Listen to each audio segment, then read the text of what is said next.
লাউ চিংড়ি আমার অনেক পছন্দের একটি তরকারি। আর এইটা আমাদের গাছেরই লাউ।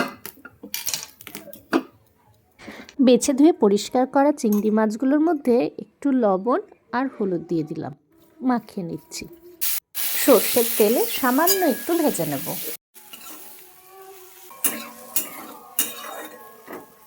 কড়াইতে আর কিছুটা তেল দিয়ে দিয়েছি গোটা লাল লঙ্কা আর গোটা জিরে। এখন দিয়ে দিচ্ছি কুচনো লাউটা। এরপর এক এক করে দিয়ে দেবো সামান্য লবণ, হলুদ গুঁড়ো আর জিরে গুঁড়ো। লাউতে এক্সট্রা কোনো জল দেওয়ার প্রয়োজন পড়ে না।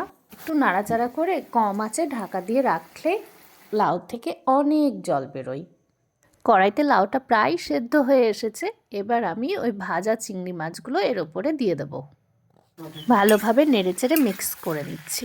আমার মতো আর কে কে লাউ চিংড়ি খেতে পছন্দ করেন কমেন্টে অবশ্যই জানাবেন।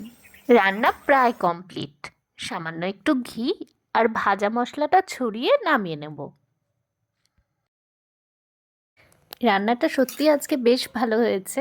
আর সবচেয়ে বেশি ভালো লাগছে বাড়িতে বারান্দায় বসে গরম ভাতের সাথে এই তরকারিটা। দারুণ।